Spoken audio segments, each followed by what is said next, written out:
मैं पहले सबसे पहले आपके इस चैनल की तवासत से ये अपील करता हूँ कि अब आजकल मशहूर है ना, लाहौर दा पावा अख्तर लावा सुनते हैं। तो इस कौम को अपना मियार थोड़ा बदलना होगा और इस कौम को आप जैसे इंटेलेक्चुअल लोगों को सुनना होगा, ना कि वो चंद जो डुमके लगा दे और कोई इस तरह के एक दो फिक्रे बोल दे।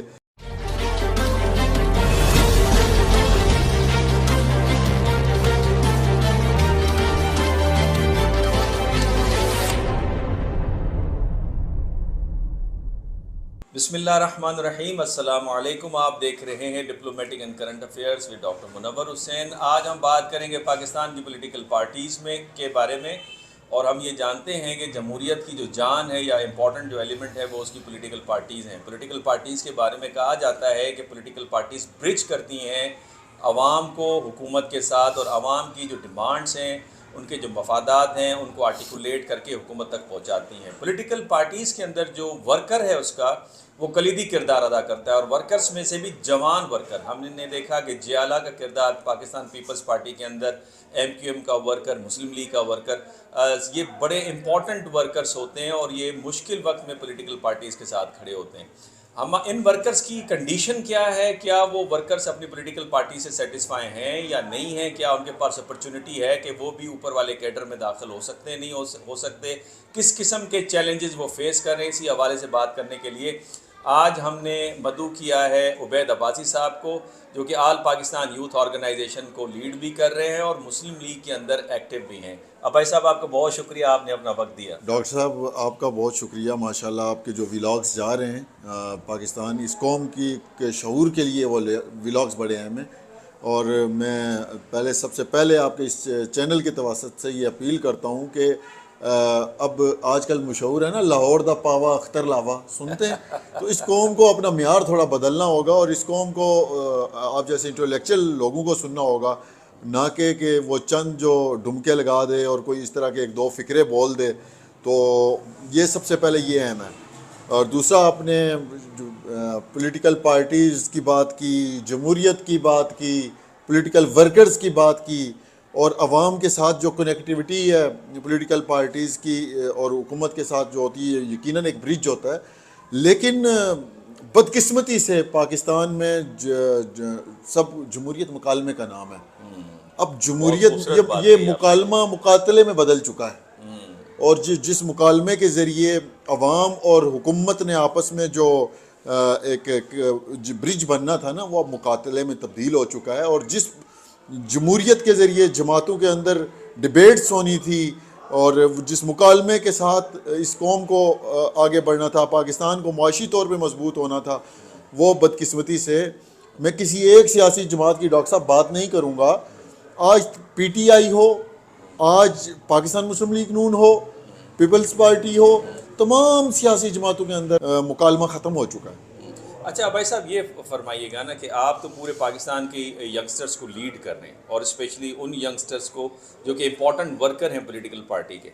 मुझे ये बताइए कि ओवरऑल जो यंग वर्कर है, क्या उनके पहले तो ये बताइए चैलेंजेस क्या हैं, क्या उनको स्पेस दी जाती है ऊपर वाले कैडर में पॉलिटिकल पार्टीज़ के? देखें, बड़ा आपका अहम सवाल है। मैं पाकिस्तान की 31 तलबा तंजीमों का सरबराह हूँ, 31 तलबा तंजीमों का अलायंस है, उसका सरबराह हूँ।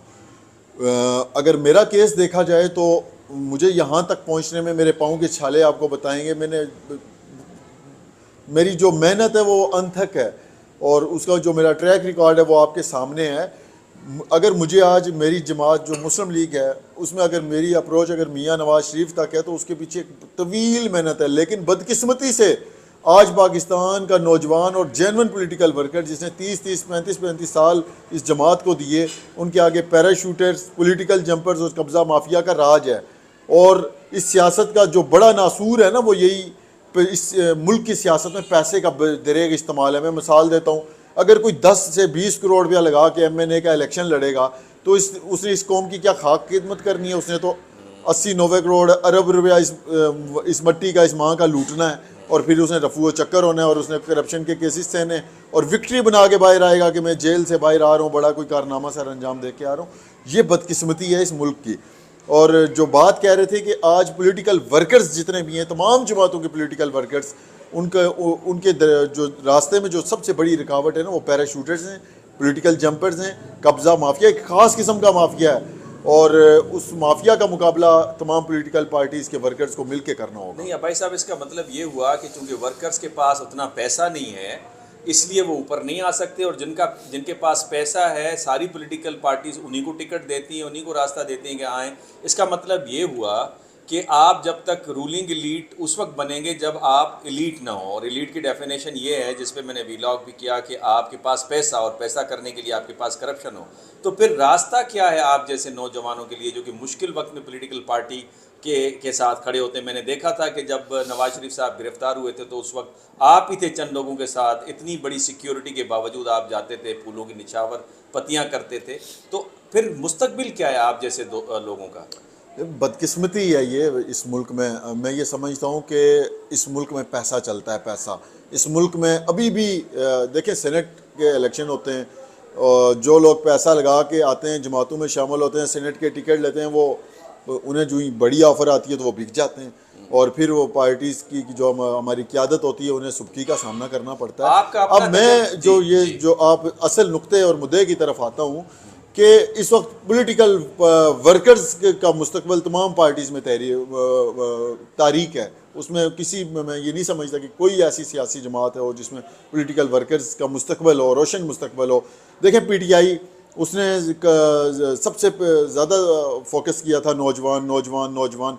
हुकूमत आई तो वही पैराशूटर्स, वही शाह महमूद कुरैशी पीपल्स पार्टी से, वही परवेज़ इलाही काफ लीग से, और इसी तरह नीचे से लेके ऊपर तक वही सिस्टम बनाया। मुस्लिम लीग नून जो मेरी जमात है, मैं ये समझता हूँ कि उसमें भी यही कुछ इससे कोई अच्छी सूरत हाल नहीं है। उसमें भी जो जिसके पास पैसा होता है वो टॉप पे बैठा होता है, और जो मेरे जैसा रगड़ा खाता है उसका रास्ता रोकने की कोशिशें की जाती हैं हर मोड़ पे, हर कदम पे। और मेरी जो खुशकिस्मती है, मैं ये समझता हूँ कि मुझे अपनी पार्टी की आदत से तो कुर्बत मिली, लेकिन जो मेरा रास्ता रोकने वाले हैं ना वो इलाकाई और मुकामी सतह की वो माफिया है, जिनका इंशाल्लाह मैं मुकाबला करूंगा। वो कौन है माफिया, जरा खुल के बताइए ना। आप देखिए क्या मसाइल दरपेश हैं, वो कौन है माफिया? देखें मुनव्वर साहब, मैं ये बात कुछ दिन पहले भी मैंने व्लॉग्स में कही, और आजकल सोशल मीडिया में भी ये हाइप पकड़ चुका है ये मामला, कि रावलपिंडी में मरीम नवाज शरीफ साहिबा तशरीफ़ लाती हैं। वहाँ पे मैं स्टेज पे जब जाता हूँ तो वो उस माफिया का मेरे साथ मुकाबला सामना होता है। उन्होंने मुझे ना सिर्फ उस स्टेज से रोकने की कोशिश की, मैं इसका पस मंज़र बताता चलूँ, ये 3 से 4 दफ़ा रावलपिंडी में मेरे साथ ऐसा हुआ, क्योंकि मेरा पॉलिटिकल कैरियर रावलपिंडी से है।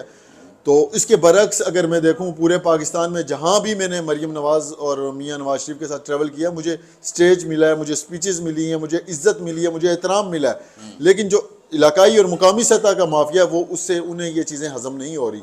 और वो मेरा उनका नाम ले लीजिए ना, कौन है वो? देखिए वो चीज़ें सबके सामने आ चुकी हैं। रावलपिंडी डिवीज़न का जो प्रेसिडेंट है उसने मुझे फिजिकली गालियां दी जो स्टेज पे जाने, क्योंकि मैं एक पॉलिटिकल वर्कर था, मैं कोई इन्वेस्टर नहीं था, मैं कोई पैराशूटर नहीं था, मेरे पीछे कोई गार्ड्स नहीं थे, मेरे पीछे कोई वो उस तरह का माफिया नहीं था।